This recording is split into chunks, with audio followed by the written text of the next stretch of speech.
Do you know what your neighbors are doing? Well, that's the question in the 1980s classic, The Burbs. Tom Hanks and his neighbors find out if his new neighbors killed one of his old neighbors and are members of a satanic cult. That and our top 5 80s horror comedy movies, our recommendations for the week, and of course the news. Welcome to the Tim and Mike Show.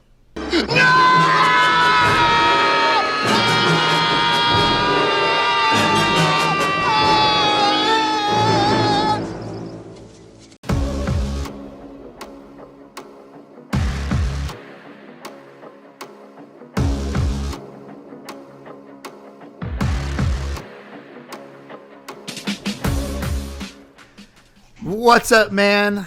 Am I excited about this week? What are we watching? What do we watch this week, man? We watched The Burbs. One of my favorites. Burbs. One of my all-time favorite movies. I mean, I wore this VHS out, bro. We have the VHS somewhere still, too, but I love it. How about we do this? We're trying something new. Right before we start talking about our favorite parts and we start talking about what we like about the movie, I asked ChatGPT to pull up a little bit of a synopsis of the movie.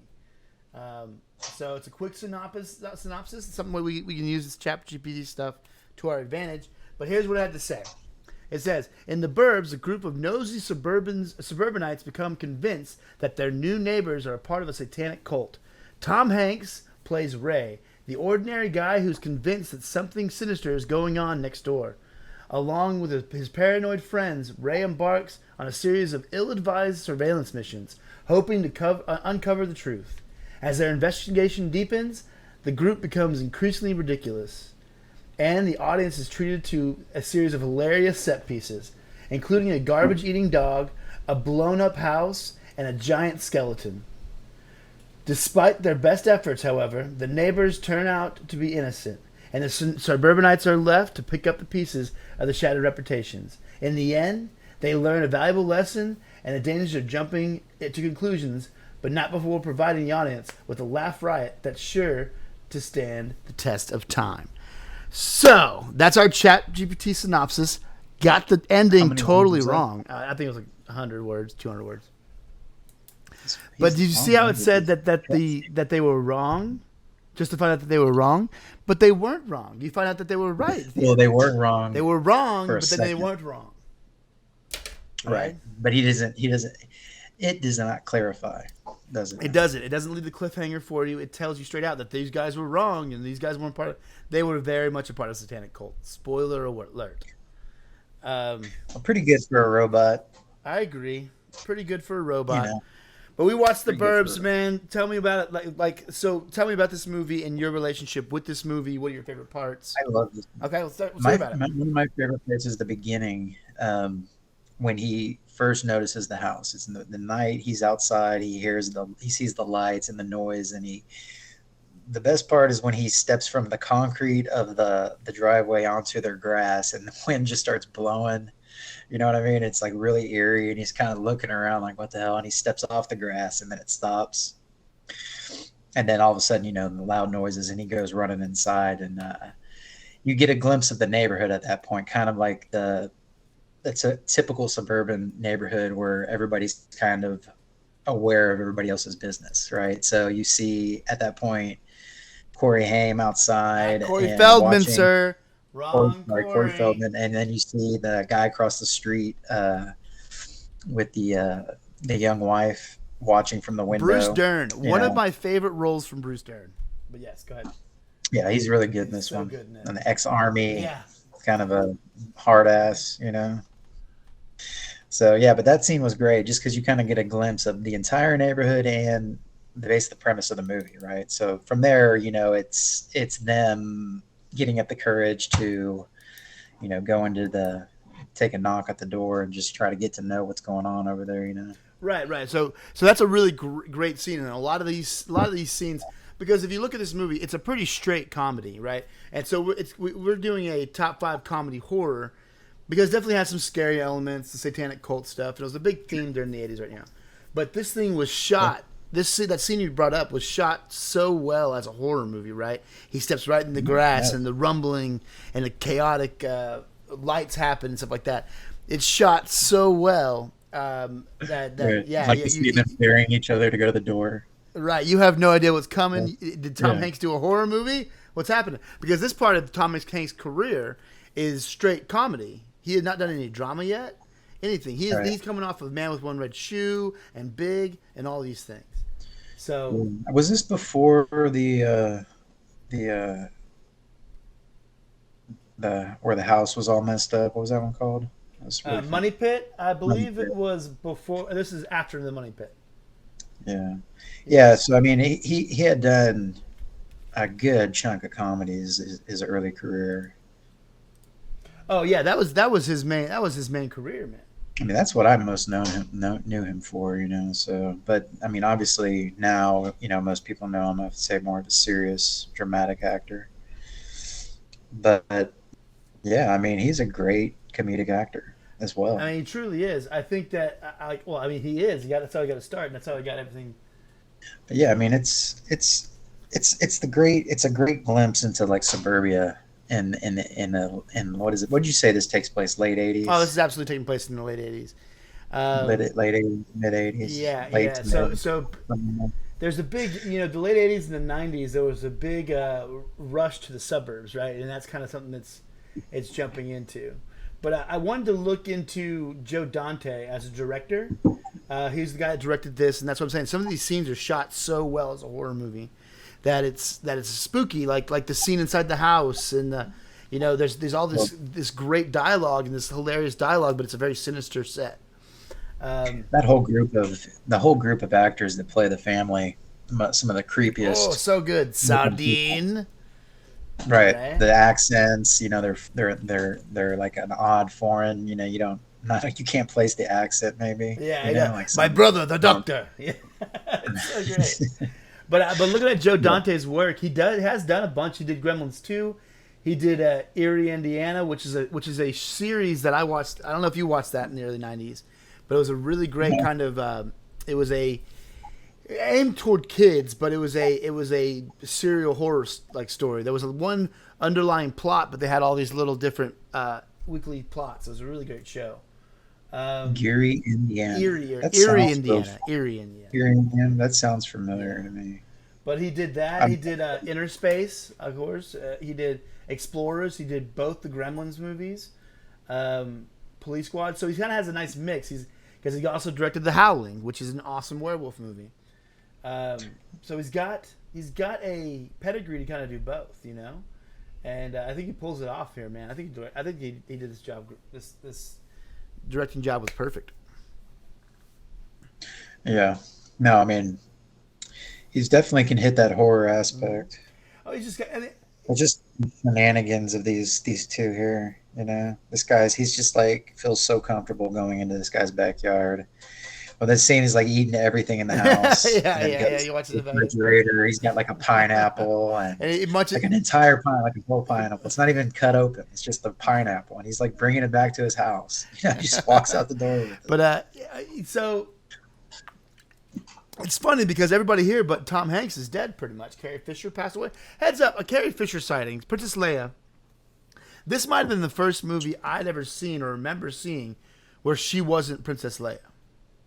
Right, I don't even think I recognize. Oh yeah, that's her. Oh yeah, but yeah, it's Carrie Fisher. But yeah, this might be the first movie that I said, "Oh, Princess Leia's in other movies." Kind of getting the idea because I watched Star Wars almost every day for most of my childhood. So he passed away too.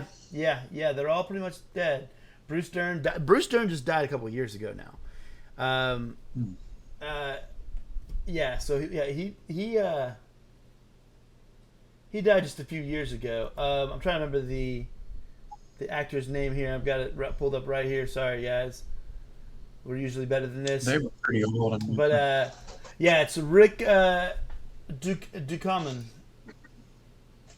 and he passed away in 2015. Yeah, of course Corey Feldman is still alive, but do we want him to be? He started. He's perfect. See, that's the thing is he just aged out. He did. He never changed. He never changed. He's just too old to play him. Yes, you're right. Because that's who he was in all the movies. Because when he was a child star, this movie, I was just thinking when I watched it, I was like, yeah, it fits his personality perfectly. Yeah. You know what I mean? And he fit these roles great back then. So in this movie, I really enjoyed the entire cast. To be honest, It's hard for me, I like, thought they and all. I'm. This is a Mhm. biased thing, but it's hard for me for the movie what it is, comedy horror. It's hard for me to find a flaw in this movie. I don't think it's. I think anybody, even today, would watch it. Like young kid would like this Right. movie. I remember, when I watched it to watch it for the show, I remember just being right back into it. And yeah, there was a taste of nostalgia there, but I was just right back into, like, totally compelled, and all these interesting shots, everything. The dream sequence is such a, like, I remember being a kid and Well, it's an original idea yes, it too, is. but you get a lot back then. Yes. You got a lot of those original. And I was, we were talking about this the other day with somebody. I saw that movie with Adam Driver, the dinosaur one. That looks really cool, right? And I felt like, that's pretty original. I mean, I suppose, as far as like, yeah, we've had dinosaur movies, but it's its own little thing, and you know how those go. They could be hit or miss these days. And I think back in this movie time, that's what you got. You just get these crazy off the wall movies, you know what I mean, where Yeah. anything goes, and they be box office hits. And when you don't take it so serious, you watch something like from this era, they're just great to watch, and I just wonder if we're trying to make a comeback to that, maybe possibly. Well, hopefully, I don't know. There was so many great ideas that were original, and then again, there was a lot. We talk about that, and we I think we harp on this generation of movie makers and everything's getting greenlit by Hollywood nowadays as being unoriginal and go find some new stuff. And then back in the day, like, why don't you ever use comic books? And now they are, and we're harping about that. But even in the '80s, Yeah, like, comic books is kind of taking a hit now. yeah, The movies, and it's they're people are talking but about that. even in the '80s, they were even in the '70s. A Star Is Born has been remade 4 times. The Thing that we watched was a remake. The John Carpenter one was a remake of a 1950s movie. Yeah, Oh, and so really? it's I just don't think it was as rampant maybe not, as and you're right. But I mean, but as far as this movie's concerned, totally original idea, well casted. Tom Yeah, Hanks I mean, and it's hard to say. it's a It, simple it idea really is too. because, like, everybody has that neighbor that they don't know much about. Yeah. Yeah, right, exactly. You can definitely relate to I, this in some way, and in any neighborhood I wherever you're I at. pride myself Yeah, in being that neighbor. Yeah, I hear it. right. But I mean, you're absolutely right, and you can, Because you see, in the acting, the main group of characters are right next yeah, to each other, right? You not get the interaction with the neighbors further down the street, maybe just a little bit with Walter, but as further away goes, you don't get, it's just their little clique. You know what I mean? yeah. It's that group that's surrounded by the house. So this shot, I mean, Yeah. like this, we'll probably put it on the screen for everybody, but this shot right here is a great shot too. It's just a shot of, the nephew, the young one comes out, and everybody in the neighborhood staring, the cul-de-sac staring at him.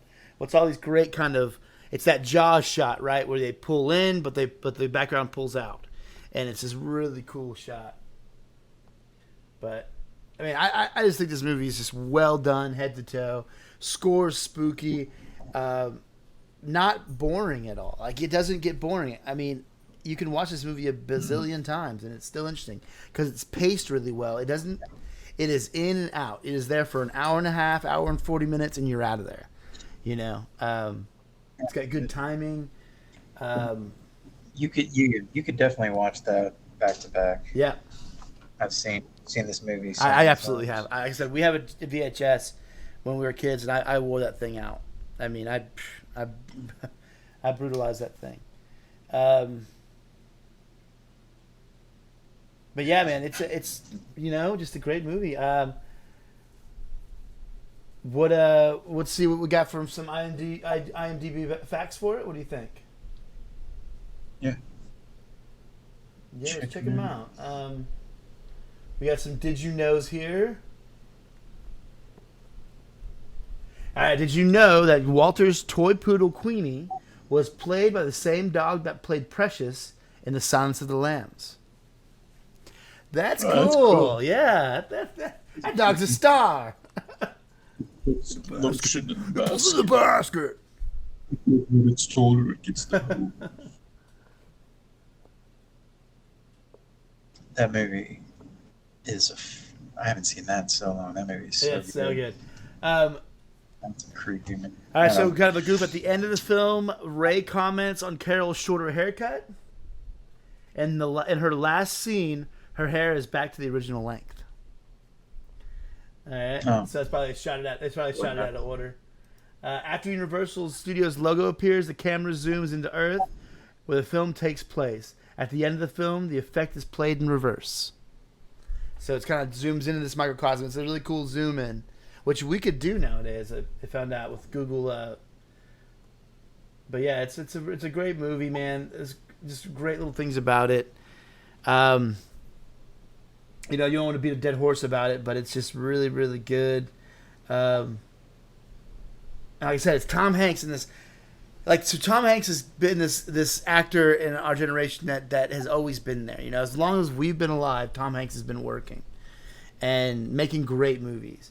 And this is just kind of his comedy heyday, right? Then he starts doing movies like Forrest Gump and Saving Private Ryan, and then he starts doing other movies later on. And man, we're just glad to have him. And anytime we want to pull up a Tom Hanks movie to watch for Movie of the Week, I'm in. So. Oh yeah, can't go wrong with Tom. All right, guys. There's a lot of hate on Tom. People are calling him a weirdo. Whatever, dude. He's America's uncle. No, I think I heard something like that. I just ignore it. I can't believe that. I ignore it. Screw them. They do he's done so much for our culture as far as film and yeah. No. They can go suck an egg. All right, you ready to move on to the top 5? All right, we're gonna head over to the top 5, guys.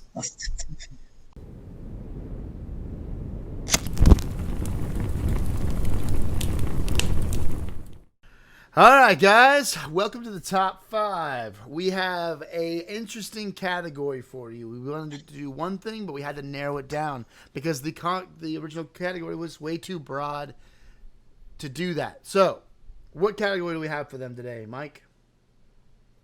Did 80s comedy 80s horror. comedy horror. That's how specific we're going to be here. Because if we just did 80s comedy, we'd be deliberating for months to bet the best.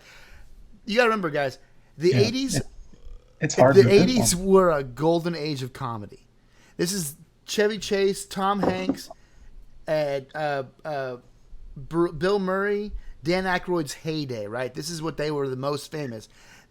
You have so much good comedy there. You can't just say top 80s comedy. So we broke it down to comedy horror genre, and it also kind of fits our movie in the weekend. So let's start with number 5, which is right to it. Starring Kurt Russell, Big Trouble, Little China. Big Trouble, That's Little China. right. Yeah. Great movie. So this movie has... Strange. It's very weird. A very weird movie. This movie has a lot for me, like a lot of memories, right? So I remember the first time watching it. I remember kind of certain times I've watched it. I remember one time we were on a family vacation, and my brother and I had our own room together, and my parents and I guess my oldest brother was gone. But I had lost my glasses, and I can't see anything without my glasses. And so I was watching. We found Big Trouble in China, flipping through the hotel TV, and so I was sitting there watching it and squinting to try to see it. But man, It's a great movie. It this is where we might catch some debate about whether it's a horror comedy. I totally think it is a horror comedy. Well, yeah, I mean, I think so too. There's monsters, there's jump scares, there's smoke. The most important definer for a horror movie, there's smoke. It's smoke. Yeah, a lot of smoke. Stuff. And I mean, once they get down into where the girl, the green-eyed girl is Kim kidnapped, Cattrall, a young Kim getting Cattrall. into that. Well, no. So the green-eyed girl. Yeah. That's not Kim. The Cattrall. green-eyed Asian girl that came over to be with her young husband. Oh, that's right. And she's taken because the main bad guy needs to marry a green-eyed woman in order to break the curse that was put on him 2,000 years ago.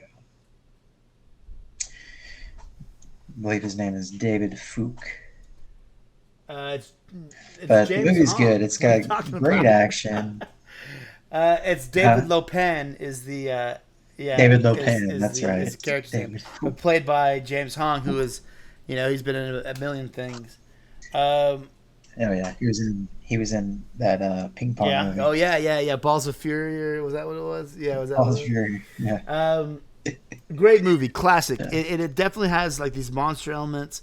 It has these scary moments. Yeah, Maybe you get because we watched it monsters. when we were kids, it's kind of horror for us. But great movie, classic. Directed by John Carpenter, which we covered last week with The Thing. Yeah. I think we're going to see a lot of his world today. So let's move on to number 4. Right. So you can argue that John Carpenter can't but put a little bit of horror in his movies. Well, I absolutely think he can. I don't think I remember. Oh, he did. definitely did. Yeah. Is that what you're saying? That's what I'm saying. Like he maybe he meant to make an action movie. There's definitely a lot of horror in this Right. movie. So he definitely gets it right. Yeah. I think he should be considered on the list. If there's others, then for sure, because this was still a hard list to make. It was a very hard list to make, guys. And there's probably some that you think should be in there, which I totally get it, but we're making the list. Always comment below, like and subscribe. Let's have the argument. Let's have a nice argument, not one of these normal internet arguments where people start, getting their panties in a wad. Anyways, moving on to number 4. We've got number 4 here, and it's kind of this mashup of horror movie, comedy, and Christmas movie. Christmas. We've got Gremlins. Gremlins. Great movie. movie. One of my favorites. I had a Gizmo I did toy when I too. was younger. Yeah, heck yeah. And I really liked it. I think. Yeah, I like that movie strictly because of Gizmo being a badass. Well, he becomes more of a badass Especially in in 2. Gremlins 2. He actually. And Gremlins 2 Yeah, especially, yeah, he he's does. a badass. He does the Rambo thing in 2. Remember? Yeah. That movie was ridiculous. That movie was freaking Heck yeah, it ridiculous. was. It was awesome though. But the original, yeah, it hits a lot of different marks. Definitely get the horror aspect of it because the last 45 minutes of it is just straight horror. It's Gremlins going nuts in the town. And one scene where the two older couple, I honestly thought they died in the movie until the end. They get out of the wreckage or whatever. But in that scene, it looks like they died. And so you're watching that as it was like holiday Christmas, cute little gremlin or cute little gizmo, and that's definitely a scary. Well, scary you have thought. Spike. You have a great villain in Spike, the leader of the Gremlins. Of course, you get your hero in Gizmo. It's produced by Steven Spielberg. Funny enough, directed by today's movie of the week director Joe Dante. Which I see a lot of it. I can see that definitely now thinking back on that movie. A lot of what? Well, it's like similar process, right? Comedy slash. Yeah, similar horror. tone, right? He's not afraid to tell a Maybe joke, he's but he's like, also yeah. setting these scenes that are horrifying. Yeah. I get you. Right. I get you. Yeah, I mean the whole mall scene is great. Yeah. The mall when the science guy is testing them, that's scary as hell. That's super scary. You're right. Even the scene when the dad gets Mogwai in that little Chinatown type area, it's a very real eerie spooky, scene. real Yeah, it's ominous. super eerie. Right. Yeah. Tiny little basement, be led down there by a little boy, and then he buys this thing that he's not supposed to have. Grandpa said no, but he took it anyway. That there's going to be something good. Right. I think it's a great movie. Yeah. I think it's one of these, like, I watch it every Christmas. But it's one of this. Yeah, if you haven't seen that Oh, movie, it's a great movie. you definitely It's gotta- awesome. Both of us too. Yeah, I mean, absolutely. This list, you may not agree with some of the stuff we talked about the other lists, but this list so far is hitting, and it's not going to be any worse when we get number 3 going for you. So coming in at number 3, back when Michael Keaton was a comedian, I guess, or a comedy actor, he made a little movie with Tim Burton, and it was super weird. What's that movie called? Beetlejuice. Don't you say it 3 Beetlejuice, times? It'll come Beetlejuice. out. Yeah, Beetlejuice, man. Now this movie, Spun off of cartoons. There's yeah, they cartoons spun after the that. cartoons off. I remember watching the Yeah. cartoons when I was a kid. It was a Beetlejuice was huge big. deal. I heard a sequel was in the works at some Yeah, it point never happened though. I don't think did it. recently. Yeah, Yeah, I would have yeah. I liked don't to think it see ever that. happened. But yeah, it's a great movie. Now it's taking it a step away. It is directed by Tim Burton, so it's this really weird, eerie movie. I don't know. You get the Tim Burton aspects in the house for sure. After the newer couple Right. take over, when the demon world kind of meets the real world, Right. The doorways, how they go up and angle out. He's big on like Weird shapes. Yeah, it's a lot of weird shapes. weird It's a lot shapes of in his. it's yeah. all it's surreal. Like he's a super surrealist, right? Mhm. Um, Yeah, you can definitely see him all throughout. well, that throughout his movie. career, he's super surreal. But this movie, especially, you're absolutely right. And it's so funny the way that movie shot. That scene in particular, where they're going to the afterlife to learn how to be dead. It's this weird. It's And they're almost riding on the whimsical, right? It's almost whimsical, and like you let your kid watch it. But then you look at the scene, it's like all these people are cut in half, and this guy's ran over by a car, and all these. Yeah, with the scene when they're riding on the clothes hanger through the basically all the other people coming this way and going that way, and then they end up in the waiting room. Yep. That whole scene is filled with ghouls. Yeah, and crazy, goblins gross and everything stuff. else. But you're right; it is very comedic. It's it's light. It's everything in this. It's and I guess it's kind of the theme for the night. But it's all these visually horrifying things, but just set in this really light, whimsical, direction. And it's like, oh, this is fun for everybody except for the murdering that's happening. Like it's great. But Tim Burton definitely. Yeah, it's a cool concept too. I mean, that's definitely an original thing. I mean, it's just this Beetlejuice guy that's like been kicked out of hell. Well, not only hell. It's like purgatory. It's like where ghosts learn to haunt. Where ghosts are kicked out of this place, and they don't want him anymore. And now he works like as a haunting. Well, he's a bio exorcist, so that's his technical title. So that means he tries to get living people out of your house, right? That's what he tries to do. Right. Yeah. And he's doing the beginning scene was he's doing the commercials. Yeah. Great. He's like, come on down. Oh, so Mike Keaton's great in that movie. He puts I on a don't good know show. if any of these 3 movies that we have covered today so far could actually be made nowadays. No, that's what I'm saying. That's what I mean. Like they would not. That's what I was saying. Like I don't think that you could do that kind of stuff now and have people be like, they'd be just like, what the hell? Everybody be canceled. No, everybody be canceled. Like Beetlejuice, the whole movie is sexually harassing every woman he sees. Yeah. He's like honking his the whole time. It's like to the point where you see how everybody gets canceled now. Like, oh my god, this is not good. Well, he is taking her as a bride. Yeah. Yeah. And then he puts the closed mouth. Yeah. Yeah, that movie's cool, man. It's cool really because good. It's got a particular style. It's got a really, really fun style. It's really whimsical, and it's something that Tim Burton does not abandon. I mean, he still makes movies with that same kind of, and I'm not saying exactly that dramatic, but with that style still in mind. I mean, like later on, after this movie, you start seeing Edward Scissorhands, and then you see A Nightmare Before Christmas. All these kind of great, but that style is all there, right? So. Yeah, he definitely has. He does have a thing. All right, let's move on to number 2. Yeah, I love that movie. That's one of my favorites. I think it's a great movie, man. Let's move on to number 2. Our number 2 is our movie of the week. It is the number 2 comedy horror movie, in our opinion. If your opinion is different, please let your voice be heard. But it'd be hard to The Burbs being one of the best comedy horror movies of all time. Maybe not.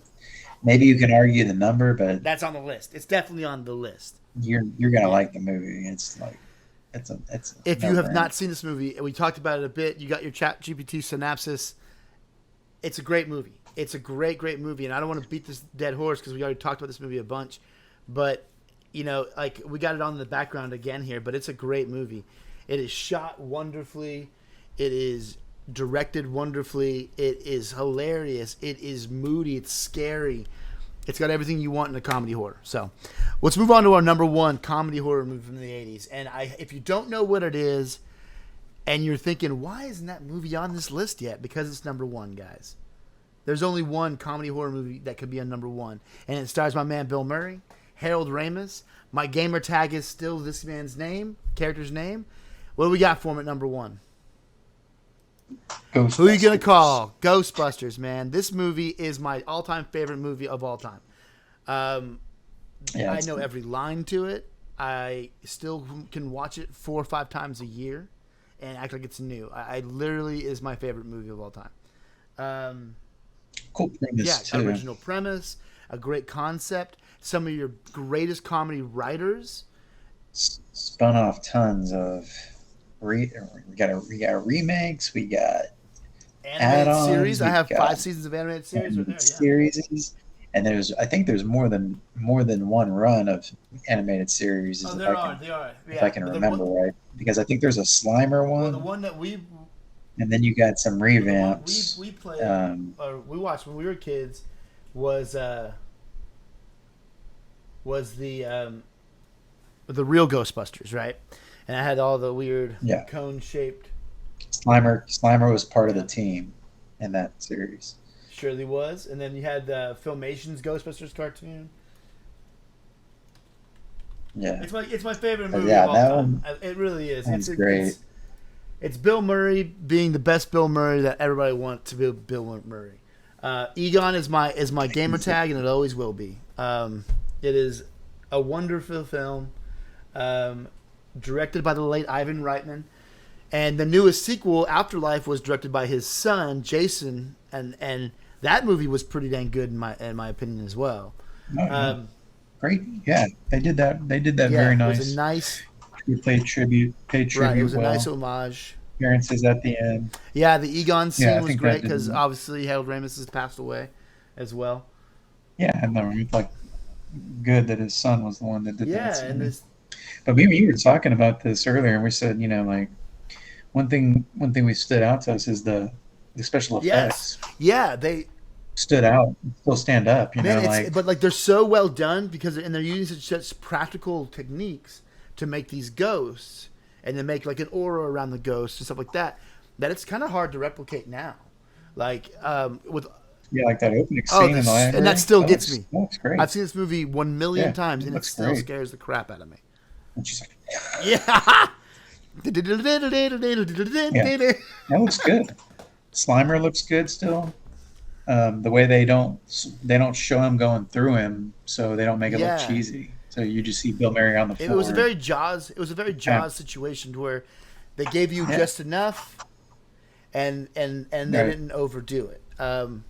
Because I'm sure they know, because you see it so easily. You put that in there and it's probably be like, well, what would be better is just show them right at the cusp of hitting, and then we'll break off. And you'll hear him yell. We'll flash to Dan Aykroyd and we'll hear him yell, and we'll come back to him as Dan Aykroyd and Egon are running up to him in the hallway, and he's laying on the floor.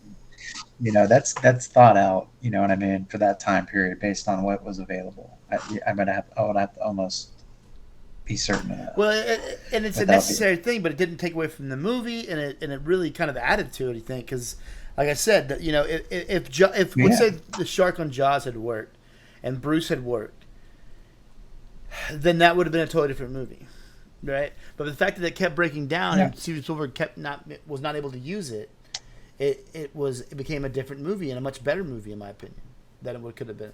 Well, yeah, because it's the thought of it at that point.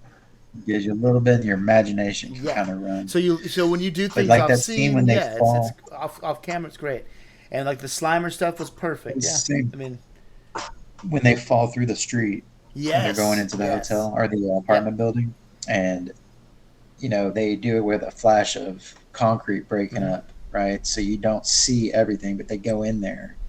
And I thought that was excellently done. I don't know how they would do that, but I mean, I could think of maybe, I'm guessing a breakaway floor. Yeah, they probably built a soundstage, so like a false floor, and then they broke it apart. Yeah, something like that. But it looks so good, man. I mean, it's a well done movie, So- and again, it's got everything you want. It's got this really crazy mood. Like some of those parts are still scary. When you meet Zool is scary. The refrigerator scene is still horrifying. Or when Dana gets taken and all that monster and the big light and she gets sucked in, it's still scary scene. Obviously, the beginning, like we talked in the library with the librarian ghost. Today, if I watched it right now, I'd still be scared in that part. And I've, like I said, seen this movie a million times. But all right, well, that's our top 5 '80s comedy horror. We're gonna run it down for you one more time. Okay. The Tim and Mike Show's top 5 '80s comedy horror are: number 5, Big Trouble in Little China. Number 4, we got Gremlins. Number 3, we got Beetlejuice. Number 2, we got The Burbs. And number 1 is Ghostbusters. If you have a problem with that, feel free to comment below and we will discuss, as human beings should discuss and debate.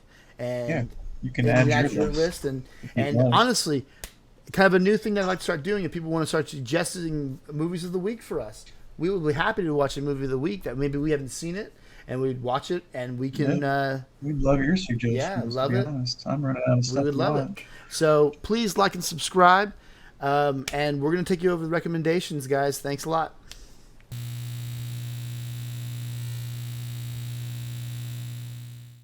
All right, everybody, welcome to the segment in which we tell you the things that we've watched this week and that we suggest that you should watch.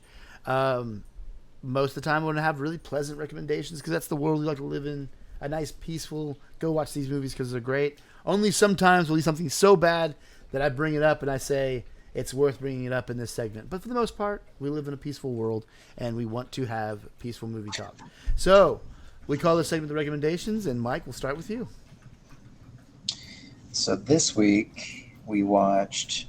Last week I was kind of I was watching a Western. I watched Old Henry, and I was like, you know what would be good right now, because we were going into the '80s thing this week. I thought I'm gonna go with an older, like more like '80s style movie. So I went with Young Guns, keeping with the Western. So I watched Young Guns. Emilio Estevez. You got Kiefer Sutherland. Charlie Sheen. You got Charlie Sheen. Lou Diamond Phillips. Lou Diamond Phillips. Yeah. Okay, so and it's a good cast. Oh, and then you got Dirty Steve. You got old Dermot Mulroney. Yeah. Dirty Steve. What a weird. You guys see the size of that chicken? And he was very dirty. He was too. Dirty I mean, Steve. it was like perfect. I mean, perfect description. But such a strange. It's a great movie. You guys haven't seen this movie. Yeah, such a good movie. You know what's funny about this movie? It kind of is shot in the vein of these 80s kind of music video type movies. Yeah. It's real fast paced. Get the 80s music going. But this movie is incredibly historically accurate. Oh, the kid aspect of this it? is the Lincoln County War. So I spent some time in New Mexico, and it's one of my favorite things. I was really into the Billy the Kid when I was a kid because of this movie, and I read a lot of books and I've done a lot of research. That's pretty much how the Lincoln County War went. It's pretty accurate. Now, a few things are timeline shifted, but for the most part, it's accurate. There was that story that he might have gotten away. Right, exactly. So there's a story. There's another theory that he got away even the last time from Pat Garrett and died in Texas. There's so there's a lot of different things, but well, they obviously took that. That's the story, right? So Young Guns 1 takes place. It's the Lincoln County War, right? And so that's really accurate. I mean, even to the order in which they kill people, like, and when they start going crazy and rogue, it's so accurate. And then Young Guns 2 is based on the book, the life and death of Billy the Kid, I think it's what it's called, and that was written by Pat Garrett, who went and hunted him down. Is one of his friends that hunted him down. Yeah. Anyways, great movie. If you get a chance, watch that. That's definitely a recommendation. Good job. Good rec. What's your next one, man? The next one is Gangs, or that's a good one too, though. Escape from New York. Gangs of New York is also a good one, but Escape from New York. No, I wish I would watch that now. No, I watched Escape from New York with Kurt Russell, and that is just, it's like Mad Max in the future, prison now. New York has been locked down, and everybody, all undesirables are sent there. You can't drink, you can't smoke, you can't eat red meat in America anymore. We're straight fascist. You know what I mean? Uh-huh. They're just everybody is told what to do, and it's you don't say nothing, you don't do nothing, or you end up in New York, right? So there's this Mad Max style, and there's like gangs, and you've got the big bad man president is somehow ends up getting shot down in the prison, and the gangs grab him up, and they grab Snake Plissken, who is Kurt Russell, who is just a general badass, and they send him in to get him out. But the stipulation is they stick a bomb, a miniature bomb, I guess, that will go off in 22 hours, and mini bomb that'll blow up the arteries. They can neutralize that with an X-ray because it's in the future, right? So he goes in there and he kills everyone, and very cool movie. Just cool one-liners, just your old cheesy action. Super Kurt Russell action movie directed by. Is it James Carter? John Carpenter. Once again, yeah. You kind of went on a Carpenter tear lately, bro. Well, because I was actually watching Kurt Russell movies after I watched Big Trouble in Little China. Mm-hmm. Kurt Russell reminds me of a cool John Wayne, like a cooler John Wayne. Right. Did you know his dad owned a baseball team? He sucks, huh? His dad owned an independent baseball team, and he played baseball. He played baseball. It's a Netflix documentary called "The Battered Bastards of Baseball," and Kurt Russell played baseball for a few seasons. Great family, right? Goldie Hawn and. You got the daughter. What's the daughter? I love her. I'm in love with her. Well, Kate Hudson. Yeah. But great movie. It's a classic. It really is. And what's your next? That's a good rec. What's your next rec? Well, so I couldn't not watch the follow-up. A late follow-up too. I mean, you're talking about almost a decade. Yeah, definitely. He's definitely he's aged in this. Yeah. Which is my actual favorite of all three, which is Escape from L.A. Once again, Snake Plissken is back. Snake Plissken is back, baby. He's also been drugged again and forced to do something against his will. See, the formula was right from the first one. It's in L.A. It's in L.A. This time he's got to escape from L.A. So what's funny about this movie is they're like, you know what? We didn't learn our lessons last time. Let's get Snake Plissken and inject him with something and have him run an errand for us. So in this one, the guy's daughter gets away. Uh-huh. Okay, and she's got a device with her that the president's daughter gets away. I'm sorry, and she's got a device that can completely wipe out all the electronics around the world. An EMP, like a big giant EMP that it can pinpoint everything, right? If you want it to. And so he's back there. He gets it, and funny enough, he ends up pushing the button himself at the end because he just doesn't like how the situation was handled. You know, well, he's just not real happy how he was treated. Yeah. So you can see he just presses that button and just wipes out everything, you know, and escapes again because that's what he does. Escapes from where? Well, apparently from New York, he actually escaped from Cleveland. And that's why they were like, yeah, we know this guy. This guy's pretty good. He escaped from Cleveland. You remember? But you don't get to see. And then now he's escaped from New York, and then he's escaped from L.A. So he's escaped from lots of places. So generally just a good escape artist. And just a good movie. It is a good movie. I mean, classic. So it's a good movie. It's just... It's a good action movie. It's fun to watch. In the criteria that we say that it lives in this world where nothing's important about it, it's fun to watch. It is fun action. It's a great movie. Steve Buscemi's in it. He's at Map of the Stars Eddie. Map of the Stars Eddie. All right. Yeah, well, he knows where all the maps are. He killed it with the recommendations. All right, my turn. I'm going to do my recommendations. I watched this week 3 things. 2 of them were shows. Maybe 3 of them were shows. I don't remember. 2 of them. I want to start with 3 of them were shows. So I start with George and Tammy. Okay, it's actually a series. I just finished it up this week, and it's about George Jones and Tammy Wynette, played by Michael Shannon, plays George Jones, and what's her name? Jessica Chastain plays Tammy Wynette. It is kind of wonderful, man. It's a biopic about country music. He's a raging alcoholic. She, gets super famous and dwells into drug addiction. And it's just a really kind of classic biopic for two country stars, they're both great actors. Yeah, they're both great actors. I mean, a bunch of Steve Zahn's in it. It's a great cast. It's got a great cast. It is a Showtime show. So it's really good. I really enjoyed it. Definitely worth the watch. It's only 6 episodes, so it's kind of easy to digest. The music is great. The music is wonderful. It's just classic George and Tammy songs, George songs, Tammy songs. And, the scene that he does, he stopped loving her today is beautiful. It's a beautiful scene, the way they shot that. It's really great. Definitely worth it. I definitely recommend it. Check it out. Man, was that on? It's on Showtime. Showtime? Yeah. Okay. All right. The next one I did next up is The Wild Thing. I'm still kind of in the middle of it. Right? Okay, I'm still in a little bit of the middle. It's called Gunther's Millions. That sounds familiar. What's that is about in the beginning of it, and what you get from the trailer in the first episode is about a countess that leaves her dog her estate, $500 million. And so the bloodline of this German Shepherd carries this inheritance along. So these dogs have millions of dollars.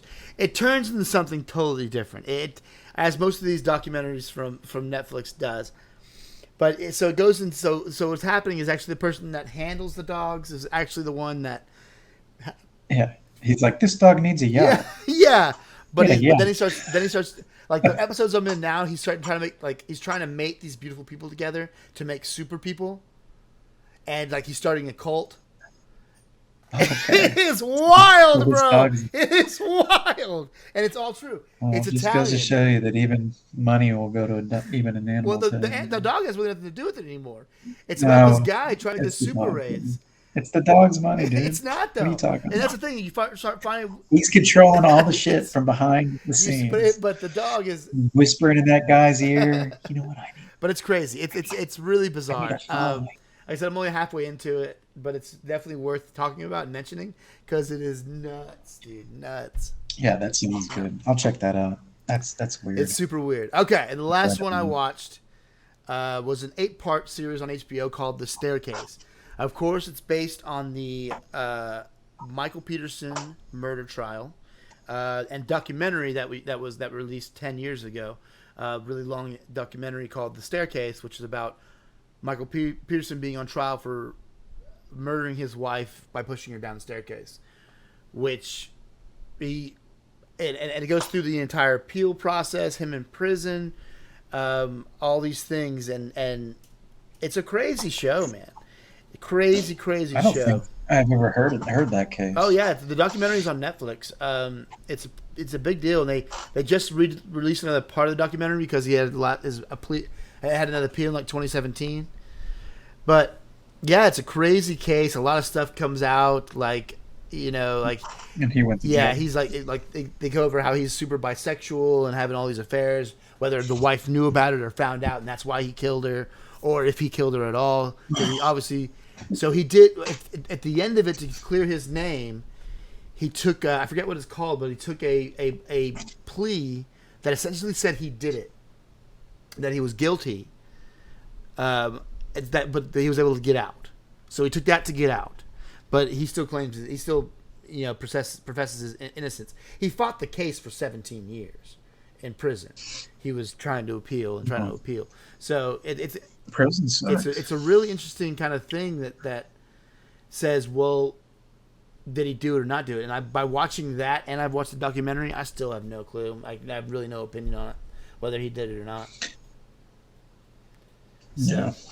But that's that one. It's really good, and that's what I watched this week, man. That's the recommendations for you guys. Those are my great recommendations. I'm gonna probably watch 2. Yeah, I like the pull from the old school. Mike's doing you guys a service here by suggesting some really classic movies. I'm kind of through some new shows at you, but they're really classic, great movies and definitely worth to watch. you guys watch them and comment below and see what kind of let us know if you liked them or not. Okay, let's go ahead and move on to the news, and we'll get you guys out of here.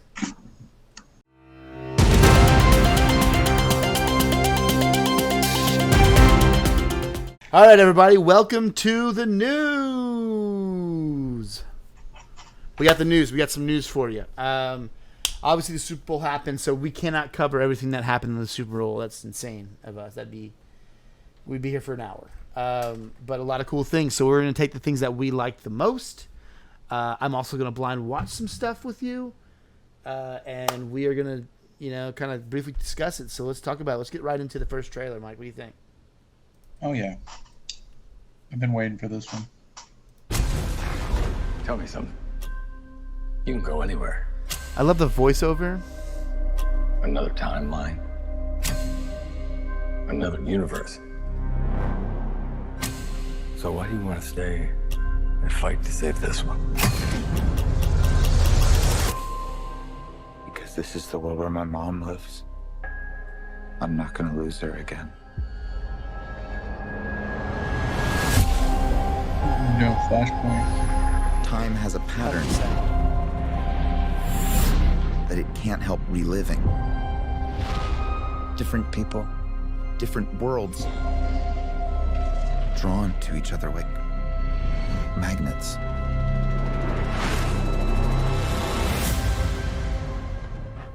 It's my face. You stole my face. If you were to go into the past, you have no idea what the consequences can be. Bruce, I could fix things. You could also destroy everything. This can't be happening. I completely broke the universe. Sorry. We've been waiting for you. I created a world with no metahumans. And now there's no one to defend us. Want some help? Woo! You know that Batmobile. Oh. You are? Yeah. I'm Batman.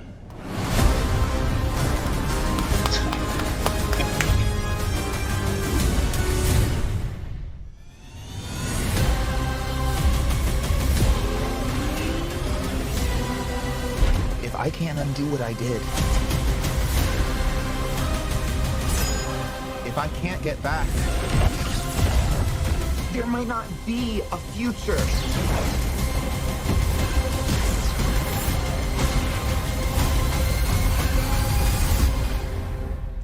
What's the play? Batman, what do we do? We try not to die.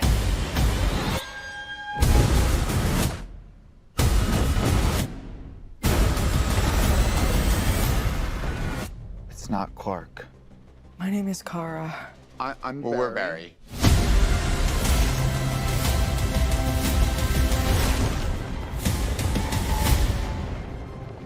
Barry, what are you doing? Our kids are gonna want to see this. That's Okay, a so definite. for all the trouble that movie is seemingly had and everything like that, I think that trailer looks great. I think the trailer looks awesome. Like, Told you, man. They have to do a good one eventually. They have to. And if it takes bringing Michael Keaton back, Just as took Batman- $8 billion. Yeah, we just threw a bunch of money at it, and here it is. And it looks great. It looks like we're gonna get 2 flashes. Cara L, I guess, is gonna be in there. She's, so that's cool. Is that a variation of Flashpoint? Are we gonna get? I don't think we're gonna get legit Flashpoint. I think we're gonna get the idea of Flashpoint, but I don't think we're getting the Bruce Wayne's dad. Yeah, I don't think we're getting all that. And Zoom or whatever his name. Yeah. Yellow But, Flash. But I don't think we're necessarily getting that. Yeah, it didn't look that way.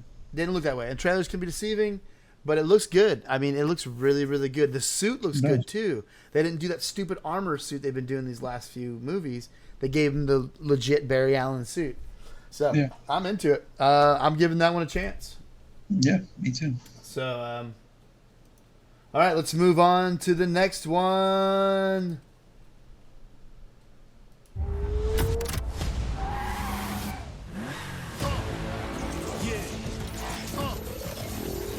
was all a dream. Woo! The name's Mirage. Come on. Kill tap. I'm blowing up like you thought I would. Call the script, same number, same hood. It's all good. Pull over! I'm not driving. Yeah. Nah. Relax. I'm Mirage, remember? And if you don't know, now you know. Oh, now they're gonna do the Beast Transformers. With Google Pixel, your phone. Yeah, it looks like it. Maybe the dinosaurs, Dinobots. Well, they're definitely doing Beast Wars. They're definitely doing the Beast Wars one. I gotta tell you, like since the first one, I have not really liked any of them until we had Bumblebee. Bumblebee was awesome. So if it's anything like Bumblebee, then I'm totally into it. The trailer looks fun. It didn't really look like a trailer. It was more of a commercial for Porsche, which irritates me too because, you know, I'm a Gen 1 guy, like Gen 1 Transformer guys. That's what we grew up with. The Porsche was jazz, and they killed jazz in the first movie. So it's like, you know, like. It's just not a remake? Huh? No. This is the Rise of the Beasts. Legit going to be a Beast Wars thing. Yeah. So, Mike seems super fired up about the Beast Wars. Yeah. Man, I'll watch it. This is a good show. Hold on 1 second. We're going to get to it. Let's go ahead and move on. Let's jump on there and let's watch our next trailer.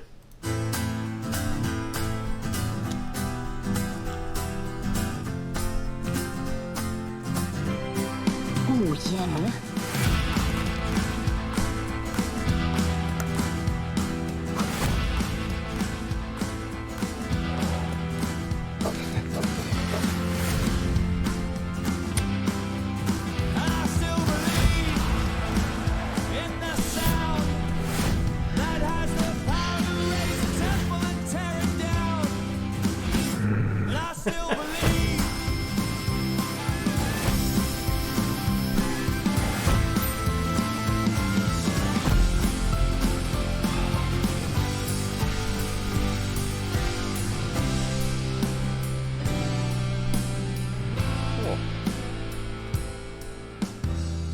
Well, if seeing is believing, I believe we've been seen. I still believe.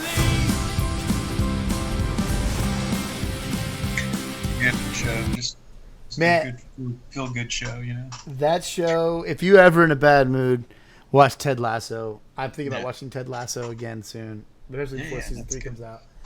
It is so good, man. It warms your heart. You know, but it's not just super. It's not just super positive. It's real life stuff. You know, Ted Lasso's going through a divorce during the show, and it's. I mean, Jason Sudeikis is brilliant in his performance. Man, he's brilliant. So, I'm excited about season 3. I know the controversy behind season 3. I think there was necessarily not supposed to be a season 3, but what's the controversy? I don't think we were supposed to get one, and I think that Apple Plus is forcing them to make it. Oh, I didn't see. I'm at the end of season 1. Oh, it's good. Or did they end season 2 like it should have ended? No. They kind of. I think the talks were happening there. Like it could have ended. It could have easily ended, but I think they filmed something to make it not necessarily end. But it's a good ending for season 2. So let's move on to one more. To get 2 more trailers for you guys. Speaking of ending. Yep. I'm gonna tell you something. I'm Star-Lord. I formed the Guardians. Met a girl, fell in love. That girl died, but then she came back. Came back a total dick. Oh, please. He left out some important information, but that is the gist of it.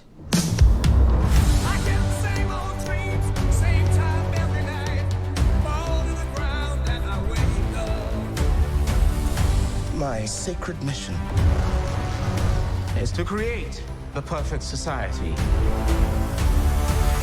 He didn't want to make things perfect. He just hated things the way they are.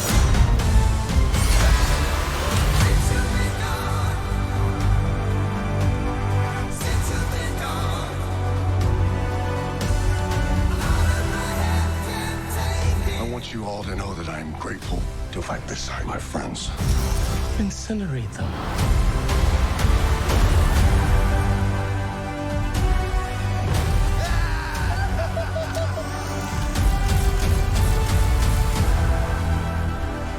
We were always searching for a family until we found each other. Are you ready for one last ride?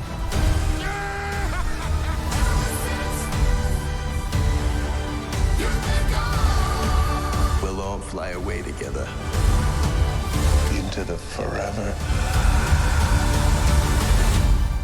and beautiful sky.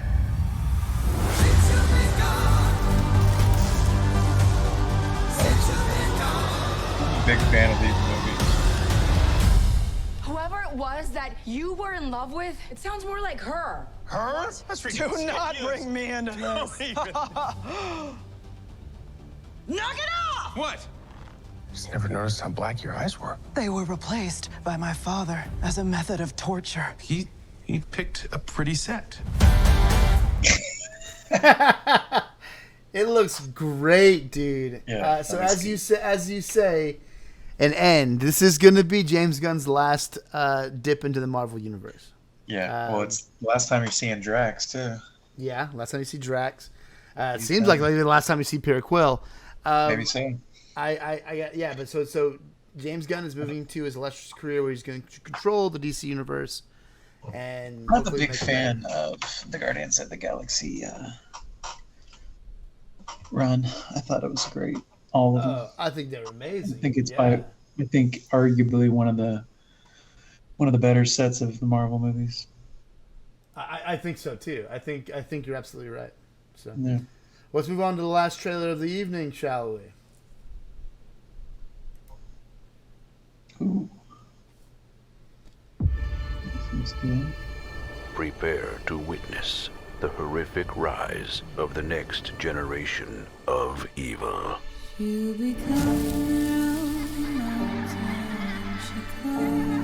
Based on the short story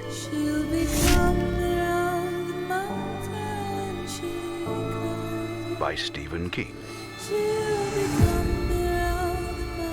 comes the nightmare like you've never seen it before.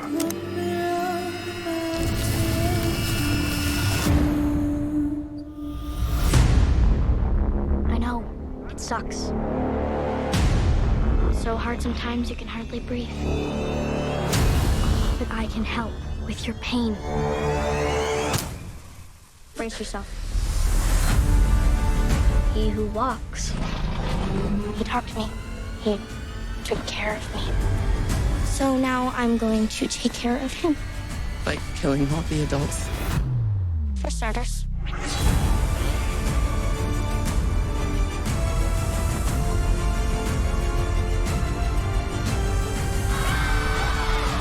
He who walks!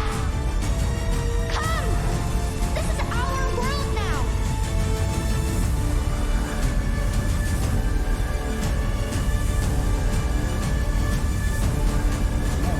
So this is the before.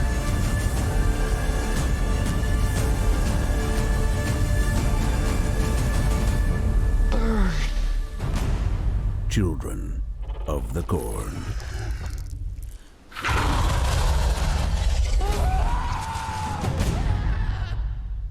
So correct me if I'm wrong, but the original Children of the Corn, it takes place after all that happened, and the couple runs through the town after the kids have already taken over.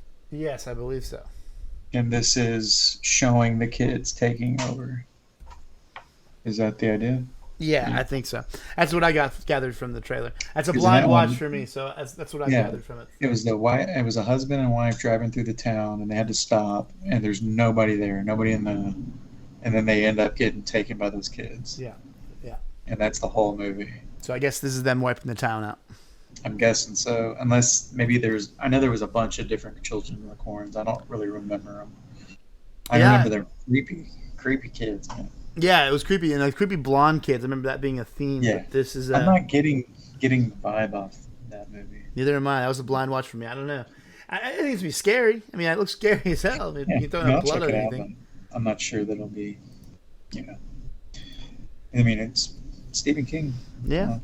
Throw enough blood on it. That's the trailer for Children of the Corn, guys. That's the news for us this week, guys. Let's move on. Let's get you out of here. Okay.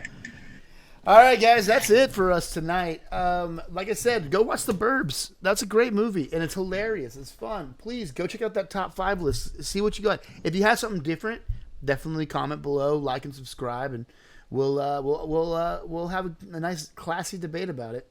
If not, if you haven't seen those movies that we put in the top 5, go do it, like right now. Other than that, please check out our recommendations for the week. We do enjoy giving those out. That's kind of a fun thing for us, and I think that's all we got for tonight. Mike, what do you think? Yeah, that's good. All right, man. Well, hey, for the Tim and Mike Show, I'm Tim. Mike. Go watch some movies.